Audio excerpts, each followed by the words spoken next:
Au Parlement européen, avec Laurence Trochu, Guillaume Pelletier et Nicolas Bay, vos élus français membres du groupe des conservateurs et réformistes européens, ECR, nous nous battons pour sauver l'agriculture française et refuser l'adoption du traité de libre-échange avec le Mercosur. Soutenez notre action en signant notre pétition sur stop-mercosur.com. Cette publicité est financée par le groupe des conservateurs et réformistes européens, ECR. Un café, s'il vous plaît. Un café pour la table 6. Ligne droite. Combien je vous vole? C'est beaucoup trop cher. L'addition. Et pour cette addition, nous retrouvons quasiment toute l'équipe, une bonne partie en tout cas. Franck aux manettes, Adèle qui arrive, Maëlys, Richard et puis notre invité du jour, notre partenaire du jour, Régis Le Sommier. Bonjour Régis, merci d'être avec nous. Bonjour Liselotte. On va parler de Trump ce matin. Aujourd'hui, c'est son investiture, mais il n'a pas attendu cette investiture pour agir pour influencer en tout cas la géopolitique mondiale. Aujourd'hui, beaucoup pointent du doigt la responsabilité de ces démarches dans le cessez-le-feu entre le Hamas et Israël, puis cette libération d'otages qui a eu lieu hier. Est-ce que vous pensez que la suite, ce serait potentiellement le terrain ukrainien ? Oui, alors j'ai choisi d'essayer d'explorer ou on va dire, de tracer certaines hypothèses autour de Trump et l'Ukraine. Mais avant, si vous me permettez, je voulais reprendre J'ai découvert ça ce matin en faisant ma revue de presse, un article du New York Times, en fait une révélation du New York Times. Vous savez, l'administration Biden est sur le départ. Oui. Et hier, on assistait au dernier jour du secrétaire d'État Anthony Blinken.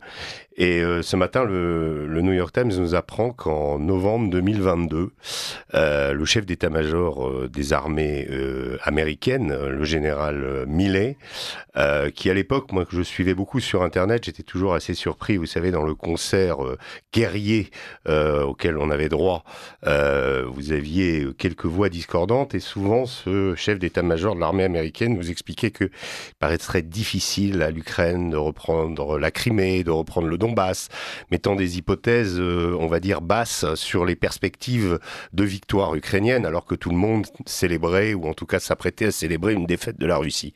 Et le New York Times nous apprend qu'en fait, en réalité, le Pentagone, et avec donc le général Milley, en novembre 2022, avait opté pour une négociation. Alors tout de suite, ça fait tilt, ça rappelle Boris Johnson empêchant un accord entre à quelques mois du déclenchement du conflit en Ukraine. Boris Johnson était intervenu auprès des Ukrainiens pour les empêcher de signer un accord de négociation avec la Russie et donc la guerre s'était poursuivie. Et là, on apprend que le secrétaire qui est le chef de la diplomatie américaine, la personne censée trouver des hypothèses, on va dire, pacifique dans une crise, essayer de sortir, en tout cas d'essayer de marquer l'histoire en avançant vers la paix. Moi, c'est ce qu'on imagine. Eh bien non, Anthony Blinken a poussé pour continuer le conflit contre l'avis du chef d'état-major de l'armée américaine. Et donc voilà, on se retrouve aujourd'hui avec quelqu'un qui, je ne sais pas, personne ne peut dire exactement combien de morts combien de soldats sont tombés côté ukrainien et côté russe depuis novembre 2022, mais sans doute quelques centaines de milliers. Et donc voilà, on fait place nette aujourd'hui à cette administration, c'est fini. Trump, lui, a promis d'apporter des négociations. Là, donc, on va rentrer dans le vif du sujet. Ces négociations, eh bien, elles paraissent quand même assez difficiles. Alors, il y a cette première victoire, vous l'avez signalé, ou cette première, en tout cas, bonne nouvelle pour l'administration Trump. Trump avait promis la libération des otages au moment de son investiture. 3 otages ont été libérés hier. Le processus va s'étaler sur 42 jours. Donc, il va être long, avec d'hypothétiques aussi entorses, peut-être des retours en arrière, bref, tout ça est suspendu à beaucoup de paramètres, mais en tout cas on y est. Sur l'Ukraine, le vrai problème me semble qu'on est aujourd'hui à un état d'épuisement de l'armée ukrainienne. Alors encore une fois, par rapport à ce que je vous ai dit tout à l'heure sur Blinken, c'est quasiment sidérant de comprendre que l'Amérique a véritablement sacrifié l'Ukraine. Moi, j'ai écrit un livre qui s'appelait « Jusqu'au dernier Ukrainien », quand je l'ai sorti au moment du premier anniversaire de la guerre, on m'a dit mais attends, non, t'y es pas du tout, c'est pas ça qui se passe, etc. Mais en réalité, si. On comprend bien que l'Amérique, dans des buts géostratégiques d'affaiblir la Russie, dans des buts économiques aussi, a sacrifié l'Ukraine. Et donc là, Trump veut arrêter le massacre. Il le dit à chaque fois régulièrement. Il dit il y a des centaines de jeunes hommes qui meurent tous les jours là-bas, et il veut arrêter ça. Et bon, le problème, c'est que là, l'épuisement de l'Ukraine est en faveur de la Russie. Je l'ai déjà dit plusieurs fois, mais là, encore une fois, on est dans un processus où il y a 5 villes, probablement, qui vont tomber dans le Donbass.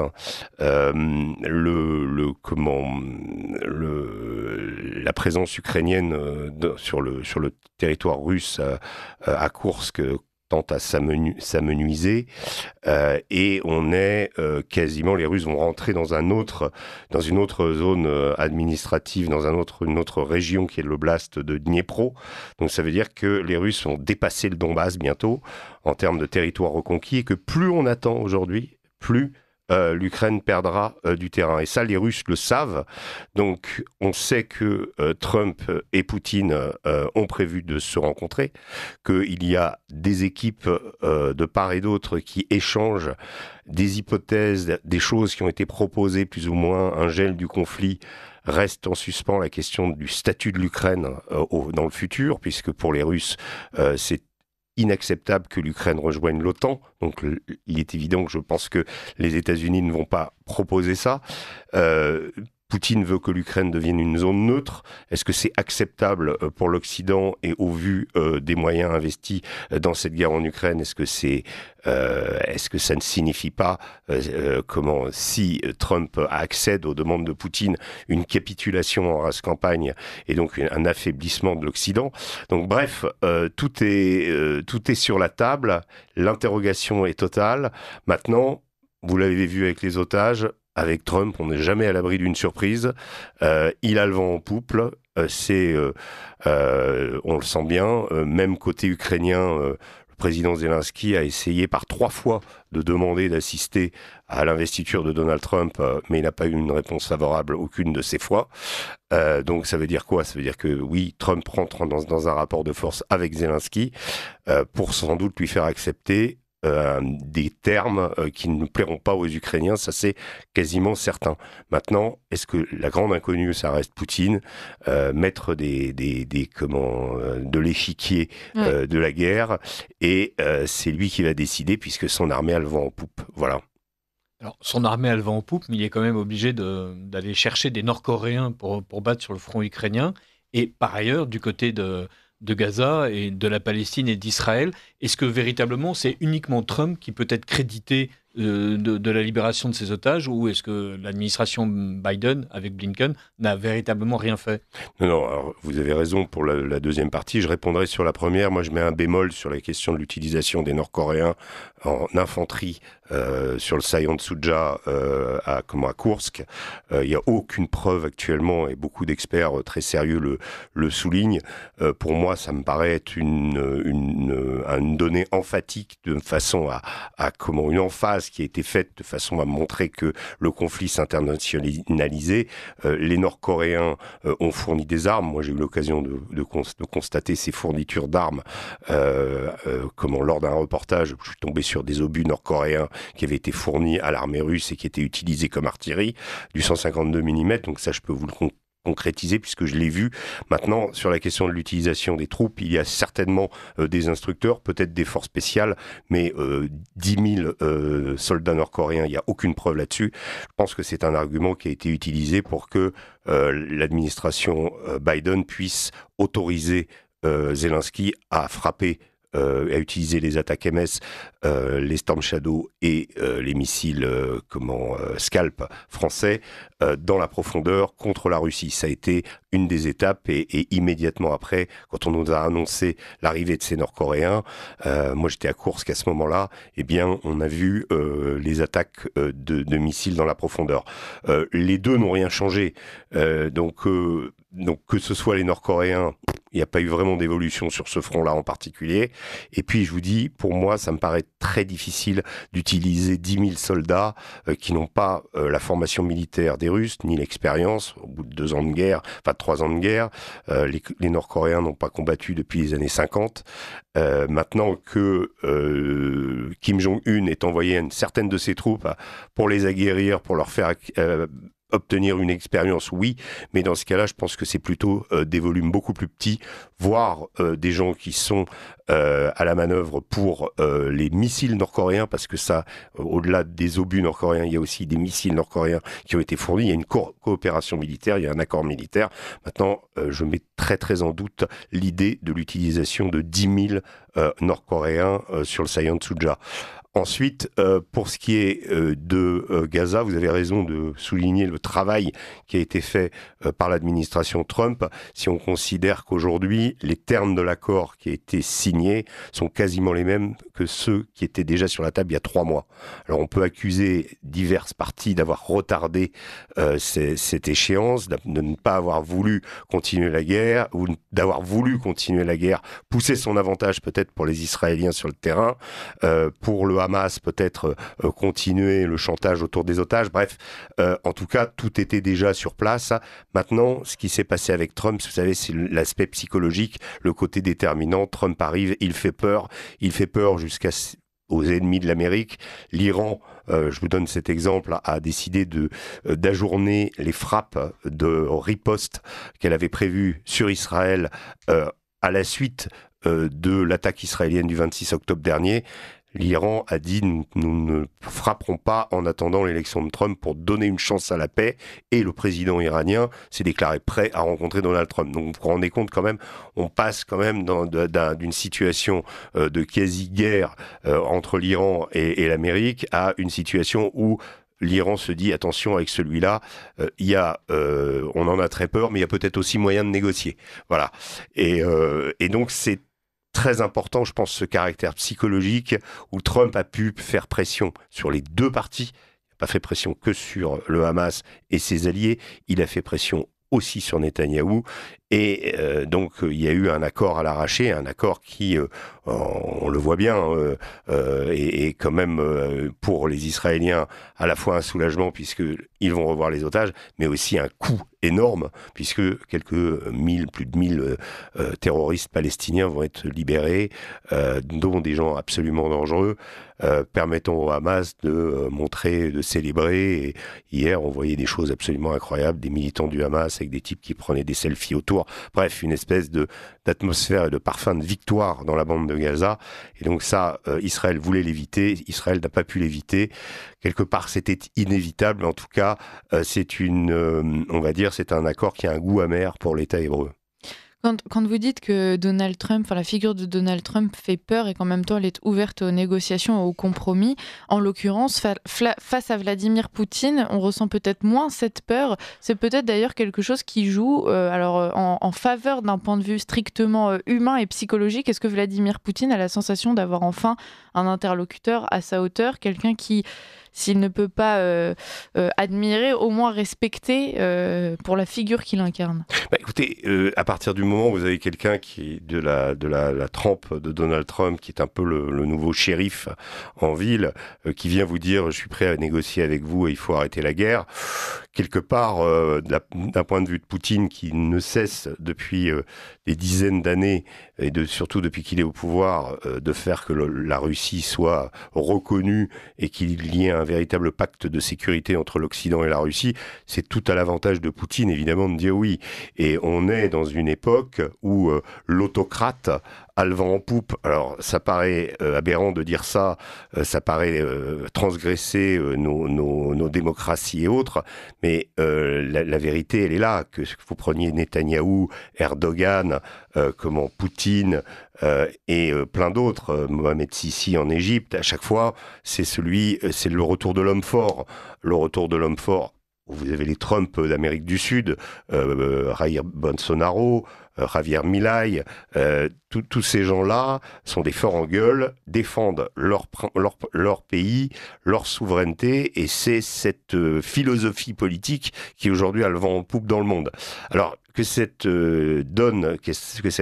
cette réalité dérange Madame von der Leyen, Emmanuel Macron et leurs amis, ça me paraît évident aussi. Ce que j'allais dire, et la France et l'Europe au milieu de tout ça. La France et l'Europe, on peut dire vous savez, on dit Trump arrive au pouvoir, il va nous forcer à regarder notre destin, à prendre en main notre destin, nous Européens. Mais en réalité, quand vous regardez ce qui est en train de se passer en Europe, moi j'ai été surpris l'été dernier, je suis allé faire un reportage en Hongrie, par exemple. Je suis allé en Hongrie, vous avez des universités d'été, des divers partis politiques et des diverses organisations conservatrices, puisque la Hongrie veut le pôle du conservatisme en Europe. Vous avez des Américains qui sont présents partout.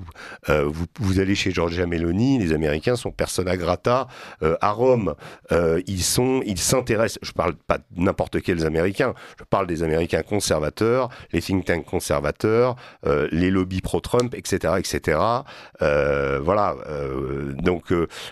Vous avez ce qui est en train de se passer en Europe, c'est que il y a un mouvement qui est en train de contourner l'Union européenne pour faire en sorte que, à l'image de ce qu'imprime Trump, les pays européens retrouvent leur souveraineté, notamment sur les questions migratoires. Viktor Orban a donné le là, mais il a été suivi aussi d'ailleurs par un gouvernement social-démocrate au Danemark.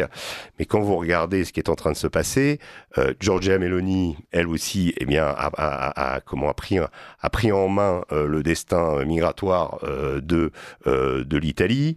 Là, vous avez l'allié ou le bras droit de Donald Trump, Elon Musk, qui est en train d'intervenir quasiment directement dans les affaires intérieures britanniques, avec l'affaire des gangs de Pakistanais, qui est en train d'offrir une tribune à Alice Weidel, la présidente de l'AfD, qui est toute contente d'avoir une pub planétaire pour son mouvement juste avant l'élection de février, où elle risque de grignoter et peut-être de passer devant et de devenir la première chancelière de l'AfD en Allemagne. Donc on est face à des bouleversements.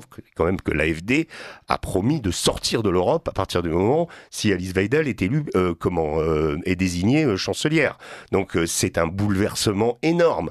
Donc qu'est-ce qui est en train de se passer? C'est que les conservateurs avec Trump sont en train de tailler des croupières à l'Union européenne, et que, face à ça, en effet, il faut peut-être réagir, mais il faut peut-être réagir différemment, et qu'aujourd'hui, ce que Trump nous montre, c'est que, on n'a pas été capable en Europe de s'unir, on n'a pas été capable de faire une politique de défense, on n'a pas été capable d'assumer nous-mêmes notre propre sécurité. Trump l'avait dit dans je dis pas qu'il a raison sur tout, mais dans les derniers, souvenez-vous, en 2016, quand il était président, il avait déjà dit qu'il voulait sortir de l'OTAN. Pourquoi il voulait sortir de l'OTAN? Parce qu'un jour, il a lu le New York Times probablement un matin, et il a constaté que l'Allemagne achetait son gaz et son énergie aux 2/3 à la Russie, et que l'Amérique assumait l'entière sécurité de l'Allemagne. Donc, il dit, c'est pas normal. On va pas assurer la sécurité de l'Allemagne via l'OTAN et être les seuls contributeurs ou les plus gros contributeurs de cette sécurité quand l'Allemagne achète toutes ces hydrocarbures et fait une part de sa richesse économique à nos adversaires. Donc il y a un truc très logique chez Trump, mais chez nous, il n'y a pas de truc logique. Il y a une volonté idéologique qui reste inscrite autour du principe européen, et en réalité, on est le maillon faible de tout ça. Je vous parlais de ces autocrates qui repointent le nez un peu partout dans le monde, des pôles qui sont en train de se dessiner. Quand Trump fait jouer cette petite musique du Groenland, du Canada, du canal de Panama, ça veut dire quoi? Ça veut dire que on retrouve la doctrine Monroe, on retrouve le principe du précaré, et que à partir du moment où si les États-Unis prennent contrôle, par exemple, du Groenland, ce qui est une hypothèse pas tout à fait fausse. Au départ, ça paraît être une blague, c'est Trump avec sa grande gueule. En fait, en réalité, non. Ça correspond à des réalités économiques. Alors que ça se fasse au niveau administratif, que le Groenland devienne une dépendance des États-Unis, on n'en est peut-être pas là, mais en tout cas, économiquement, au niveau des bases militaires, au niveau des routes commerçantes, des routes commerciales, pardon, la fameuse route du Nord-Ouest, eh bien, aujourd'hui, avec le réchauffement climatique, là, on a aujourd'hui un boulevard pour raccourcir considérablement les échanges planétaires. Alors, Trump promet de reprendre le canal de Panama aussi, mais le canal de Panama, dans les années qui viennent, va voir de moins en moins de fret passer là-bas, parce que ces routes vont s'ouvrir, elles sont plus prises par les glaces, ou très peu de temps par an, et donc tout ça est très important. Il y a aussi, évidemment, les ressources énormes qui existent au Groenland. Donc Trump lance l'idée, et ensuite, après, les choses avancent. Mais ça veut dire quoi ? Ça veut dire qu'on est dans un ensemble où, face à la Chine, qui est le grand affrontement qui va se produire, moi je ne crois pas qu'il y aura de guerre entre les États-Unis et la Chine autour de Taïwan. Je pense que ça, c'était une lubie de l'administration précédente. Je pense qu'il va y avoir un énorme bras de fer commercial, énorme, avec chacun va essayer de tirer la couverture à lui. Ça va être effectivement le pôle de crispation dans les années qui viennent, mais comme Trump est un homme de deal, il a déjà prévu beaucoup de choses. Les Chinois sont loin d'être idiots aussi, et donc je pense que tout ça va s'harmoniser dans une espèce de retour d'un monde multipolaire. Et nous, l'Europe, là-dedans, eh ben, il va falloir qu'on trouve une manière d'exister où on revient à nos souverainetés réciproques, où on arrive à trouver une sorte d'Europe des nations. C'est une idée qui avait été émise il y a quelques années, mais l'Union européenne telle qu'elle fonctionne aujourd'hui n'est absolument plus en adéquation avec ce monde. On ne peut plus se permettre d'être dans des délires idéologiques qui vont contre nos intérêts. Chacun aujourd'hui recherche ses intérêts. C'est De Gaulle qui le disait, hein, une nation n'a pas d'amis, elle n'a que des intérêts. Mais c'est à nous de suivre ce principe et de continuer et de tracer notre voie. Il y a quand même quelque chose de paradoxal dans la manière dont Trump agit avec l'Europe. D'un côté, bien sûr, nous sommes très heureux que l'Union européenne, en tant qu'institution impérialiste, destructrice des nations, soit affaiblie. Mais de l'autre côté, on est évidemment très troublé par le fait que Trump trouve un intérêt à faire ressurgir les nations. Est-ce que l'Europe puissance, qui n'a pas réussi à exister et qui en même temps était la promesse d'un fédéralisme insupportable, ne devient pas une solution par rapport à, malgré tout, un impérialisme américain qui, s'il favorise l'Italie, l'Allemagne, etc., va surtout contribuer à affaiblir en fait l'Union européenne et donc affaiblir toutes les puissances européennes par la même voie. Mais Trump ne va pas nous faire de cadeaux. C'est une évidence. Il y a une chose incroyable, c'est que dans la droite française, enfin, je vois les déclarations qui sont faites autour de l'élection de Trump, on a l'impression que oui, tout le monde se réjouit ou presque de l'élection de Trump, mais bien que je mets quand même un petit bémol, c'est que avant le 5 novembre, les voix étaient plus des grands enthousiastes qui se sont manifestés après l'élection ne l'étaient pas avant forcément, et on a eu, en tout cas pour ce qui est des autres sphères politiques, de l'extrême centre à la gauche radicale en France, une vision de Trump professée notamment sur le service public comme étant un fasciste américain. On l'a dénoncé comme tel. Il y a eu des émissions du service public sous la houlette de Thomas Negaroff, au moins 3 émissions nous expliquant les racines fascistes de Trump, et certains journalistes français avaient été jusqu'à faire un lien entre le fait qu'il tenait un de ses meetings au Madison Square Garden à New York et le fait qu'en 1932, dans ce même Madison Square Garden, une salle similaire juste à côté, les fascistes américains s'étaient rassemblés. Voilà, donc on nous expliquait que Trump en fait le faisait en souvenir des nazis américains en gros. Donc bref, non, maintenant, oui, se réjouir de l'arrivée de Trump, et comme on l'entend, oui, dire nous allons devoir en effet repenser peut-être notre système politique, ça va nous coûter, ça va être, on est un peu, parce que l'Amérique va retrouver une croissance forte, nous, notre croissance pour le moment elle est en berne, à tous les niveaux on est en recul, enfin je parle de nous, la France, on est quand même dans une position où les intérêts du pays et sa prééminence dans le monde sont sérieusement ébranlées depuis quelques années. Moi, je vois, par exemple, le degré, je vous donne simplement, je citerai personne, mais je suis souvent en contact avec des militaires, et je note quand même chez eux une forme de désespoir par rapport à ce qui s'est passé avec l'Afrique. Par rapport au recul total de la France. Imaginez le Sénégal qui annonce qu'il va débaptiser les rues des noms français, tout l'héritage français en Afrique disparaît. Et vous avez quand même beaucoup de militaires qui ont servi, beaucoup de nos soldats qui sont morts même contre les djihadistes en Afrique, au moins une 50aine. Et nous sommes partis la queue entre les jambes, nous avons complètement plié bagages, nous avons quitté le Tchad, nous avons quasiment quitté tous les pays, la Côte d'Ivoire. Aujourd'hui, au niveau de l'armée française, c'est quelque chose, il y a d'énormes interrogations sur où nous allons, quelle est la pertinence de la France dans le monde, qu'est-ce que nous voulons faire, est-ce que nous voulons rester noyés dans cet espace européen. Alors on nous dit, vous savez, à tous les niveaux, on nous dit, ben oui, mais la France doit être exemplaire parce qu'elle fait partie des piliers de l'Europe, mais l'Allemagne, elle s'en fiche. L'Allemagne, elle sait que l'Europe économiquement est à son avantage. L'Allemagne a tout fait pour détruire notre mix énergétique basé sur le nucléaire, parce que l'Allemagne n'avait pas la prééminence nucléaire, jusqu'à soutenir des lobbies pour essayer de faire reculer l'emprise de l'énergie nucléaire en France. Là, on a pris conscience, à la faveur de la crise en Ukraine et de la crise de l'énergie, que on avait un trésor qui avait été inventé par De Gaulle et qu'il faut le faire prospérer, mais on a plein de choses comme ça qu'il faut faire prospérer.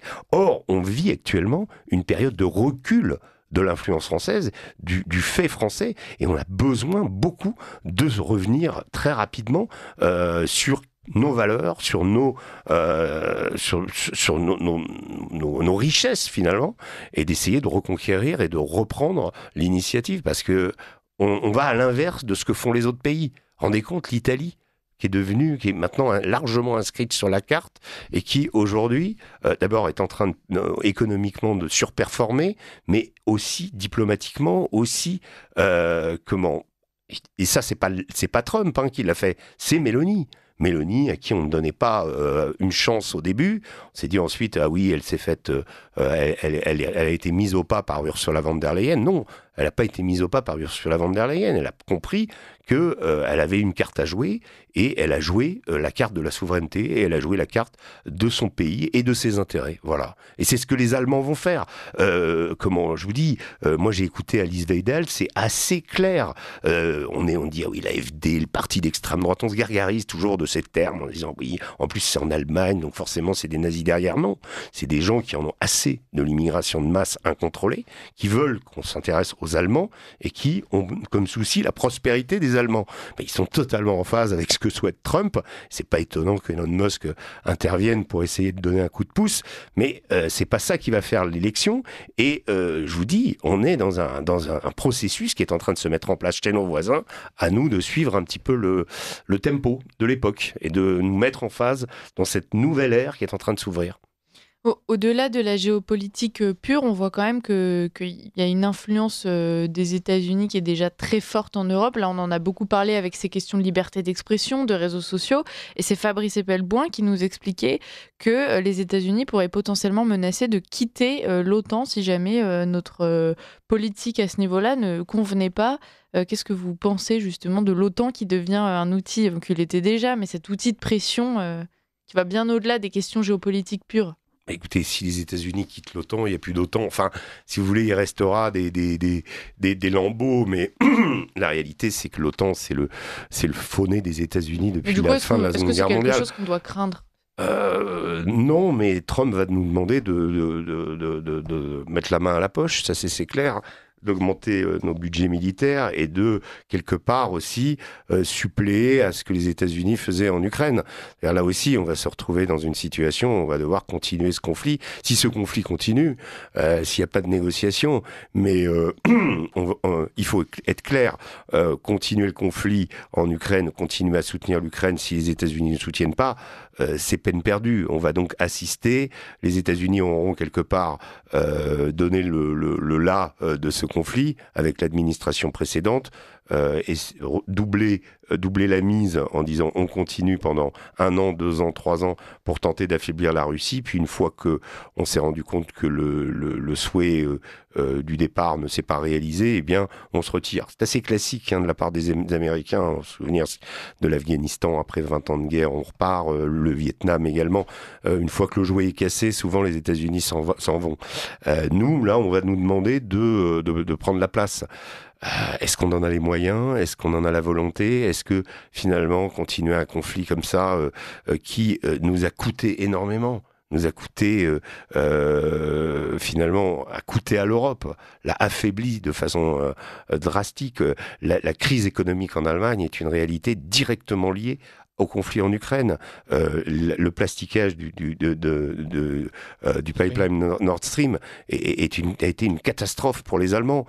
On commence à entendre des voix. J'entendais Oscar de la Fontaine expliquer, leader de la gauche allemande, expliquer que oui, tout était que ce Nord Stream, c'était pas la Russie qui l'avait voulu, c'était l'Allemagne, et que c'était à l'intérêt de l'Allemagne. Le Deutsche Qualität, il était basé sur le gaz à bon marché importé de Russie. C'est ça. Et une part de l'économie allemande reposait là-dessus. Aujourd'hui, eh bien, l'Allemagne a sacrifié. C'est assez incroyable d'ailleurs, sans vraiment demander de commission d'enquête, mais sur qui a plastiqué Nord Stream. Et quand on se rend compte, bon. Il y a assez peu de doutes, le Washington Post est venu avec une enquête formidable là-dessus, que ce soit, expliquant que ce sont des Ukrainiens, mais si c'est des Ukrainiens, c'est forcément des Américains derrière, donc il y a assez peu de doutes. Donc l'Allemagne a été obligée d'avaler une couleuvre énorme que son principal allié, les États-Unis, et plastiquer son cordon ombilical au niveau de l'énergie. C'est quand même assez fou ce qu'on a fait avec cette guerre en Ukraine. Je vous rappelle qu'au départ, on nous expliquait que c'était Poutine qui avait plastiqué son propre pipeline.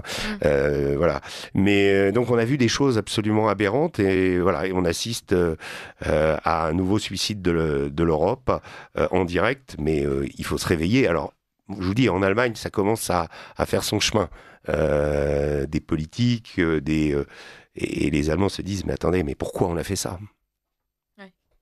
Il vous reste 3 minutes, Richard Dessay, si vous avez une dernière question. Le LA Progressive Shooters, donc le club des tireurs progressistes de Los Angeles, voit affluer un nombre incroyable de transsexuels qui décident de s'armer contre Trump. Est-ce que, alors qu'on a l'impression que les wokistes sont évidemment anti-armes et que les transsexuels sont en train au contraire de bénéficier d'un club de tir réservé aux progressistes, est-ce que ça ne signifie pas à quel point on ne comprend rien aux États-Unis en fait?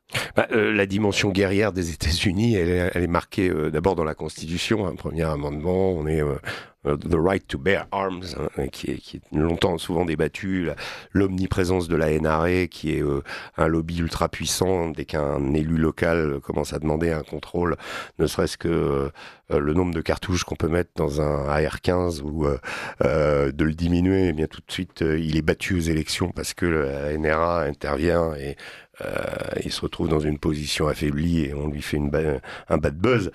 Ça, c'est la réalité américaine. Ensuite, je crois qu'aux États-Unis, il y a plus d'armes que d'habitants en circulation. Enfin, 300 millions à peu près. Et donc donc il n'y a pas que les républicains qui en possèdent en fait. Non, bien sûr. Je crois que c'était Tim Walz, le colistier de Kamala Harris, qui était très fier, qui est chasseur, qui était très fier de ses armes, qui avait été choisi d'ailleurs pour essayer justement d'un peu... Parce que c'est quand même surtout les républicains qui en ont, qui sont plus... mais oui, les démocrates aussi. Oui, ce côté on va s'armer, on va se défendre, de toute façon ça va être la guerre civile. Il y a de ça aux États-Unis, toujours. On sent qu'il y a toujours et il y a une polarisation tellement extrême ces dernières années que même si, on va dire, les partisans démocrates aujourd'hui ont pris un coup sur la tête avec l'élection de Trump, parce que la marge de l'élection de Trump ne laisse aucun doute. C'est pas comme la première fois qu'il a été élu, il n'avait pas obtenu le vote populaire, il avait obtenu le vote des délégués, donc il y avait une forme de contestation possible. Là, il rafle tout, la Chambre, secondes, le Sénat. Pardon. Et donc, il arrive absolument conquérant. Mais oui, il y en a qui vont rentrer en dissidence. Je ne crois pas que je crois pas que le lobby des transsexuels armés soit quelque chose d'extrêmement... Enfin, la communauté des transsexuels armés soit quelque chose d'absolument très très important aux États-Unis, même si ils font beaucoup de bruit. On va suivre de toute façon toutes les réactions à cette investiture. Merci beaucoup Régis Le Sommier d'avoir été avec nous ce matin. Merci aussi à toute l'équipe. Et puis on vous retrouve au moins lundi prochain, si ce n'est avant, pour parler donc de ce dossier américain.